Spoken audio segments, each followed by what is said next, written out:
urusan furu, sampean tak usah tekam. Sampean kedinya kimpein, karena saya di kopeng ke sampean, Allah sendiri colok mereka. Lepas colok TV, kopeng di tahlilan jalan terus ya.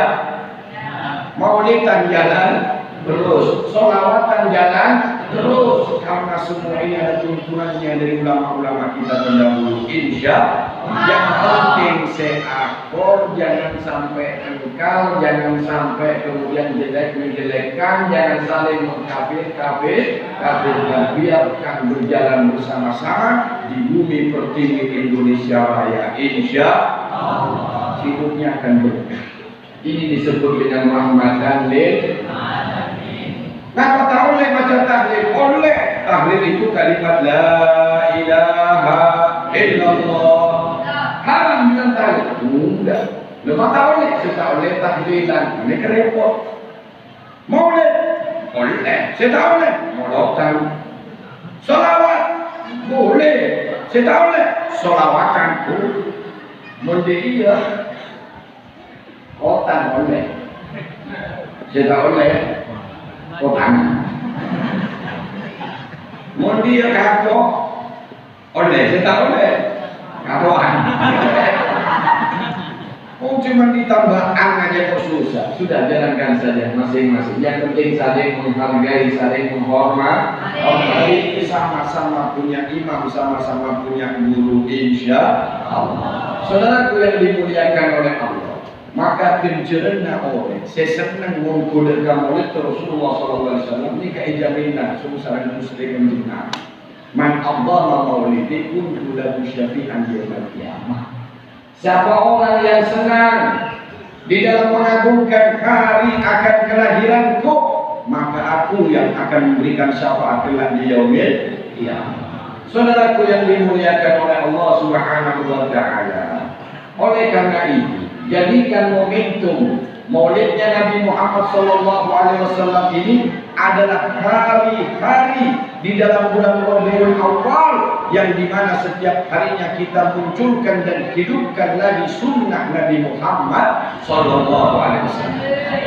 Yang pertama, hidupkan sunnah Nabi Muhammad pada diri kita sendiri. Yang kedua, hidupkan sunnah Nabi Muhammad di dalam rumah tangga kita. Yang ketiga, hidupkan sunnah Nabi Muhammad di sekitar keberadaan kita, supaya kita menjadi rahmatan lil alamin. Saudara yang dimuliakan oleh Allah, orang-orang yang masuk dalam surga bersama Nabi itu adalah orang-orang yang dicintai oleh Allah. Ini kata kalian pegang. Orang-orang yang dicintai oleh Allah, orang-orang yang diridhoi oleh Allah. Yang kita cari itu adalah bagaimana Allah itu cinta, ridho sama kita. Terus kita tanya, Ustaz, orang yang dicintai Allah itu yang kayak apa? Supaya kami tahu kami ini sedang dicintai oleh Allah atau tidak. Satu, Allah kalau menghendaki kepada kita itu kebaikan, berarti Allah itu cinta sama kita. Tak usah jauh. Saya tanya, sampai nikah pernah ucap la ilaha illallah atau belum? Pernah ini? Yang belum pernah sekarang kita baru bareng. Ini kurang lupa sampai. La ilaha illallah.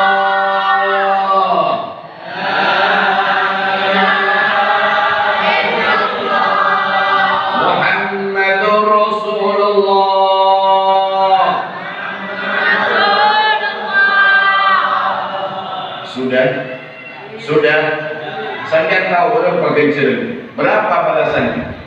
Siapa orang yang mengucapkan kalimat tauhid la ilaha illallah, dipanjangkan lamnya tadi karena mengagungkan ditakdim kepada Allah Subhanahu wa taala, maka Allah ampunkan untuknya 4.000 dosa besar. 4.000 dosa besar Allah ampunkan.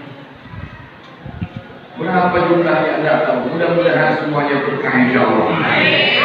Kalimat la ilaha illallah. Ini kalimat Makanya di antara ciri orang yang dicintai oleh Allah, dikehendaki untuk masuk surga oleh Allah, yufaqihu fiddin. Pasti dikasih oleh Allah pemahaman tentang agama. Kalau dia paham agama berarti dia iman, berarti dia orang Islam. Sampai paham agama, sampai Islam, jika untuk sampai tahu sisi pertama bahwa Allah mencintai.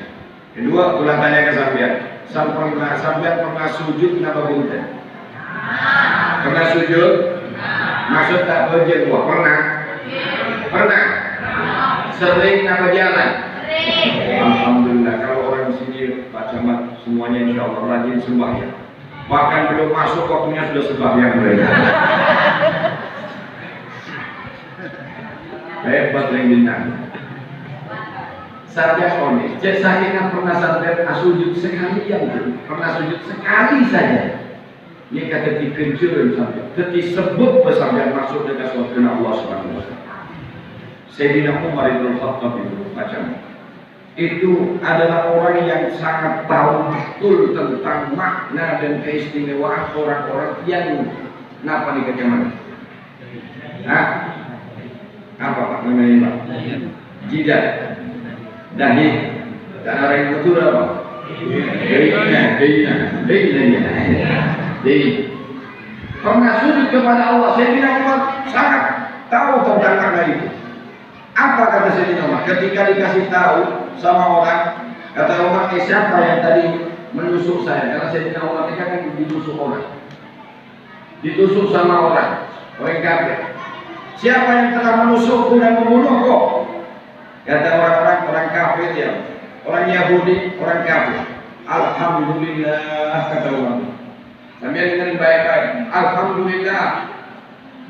Orang yang telah menyakitiku, orang yang telah merencanakan pembunuhan dan menusukku adalah orang yang tidak pernah bersujud darinya kepada Allah Subhanahu Wa Taala. Seandainya dia adalah orang yang pernah bersujud kepada Allah, niscaya dia punya kesempatan untuk masuk ke dalam surga. Dan Umar berkata, karena dia adalah orang yang tidak pernah sujud kepada Allah, maka tidak akan pernah memiliki lagi nanti dalam surga. Berarti pasti masuk ke dalam. Berarti nikmatnya iman dan Islam, nikmatnya kita bisa sujud, ini merupakan nikmat yang paling besar karena kita adalah umatnya Nabi Muhammad Sallallahu Alaihi Wasallam. Nih, jangan dicintai oleh Allah Subhanahu Wa Taala. Itu kalau dia berbuat dosa langsung ditegur sama Allah, langsung dikasih oleh Allah balasan di dunia. Di dunia dikasih sama Allah. Orang yang dicintai oleh Allah itu kalau berbuat salah itu menyesal dan segera bertobat kepada Allah. Kalau tidak, Allah pasti peringatkan dia. Allah kasih balasan sama dia. Disegerakan di dunia. Kenapa? Supaya dia tidak dapat siksaan lagi di akhirat. Paham ya? Yang ketiga, orang-orang yang dicintai oleh Allah Subhanahu Wa Taala pasti sama Allah dikasih musibah. Bahasa musibah ini untuk orang-orang yang taat kepada Allah. Bahasa azab itu untuk orang-orang yang ingkar kepada Allah. Jadi kalau sampean kemudian mau tahu Habib saya ini kena musibah atau azab, saya tanya, sampean sholat enggak? Enggak.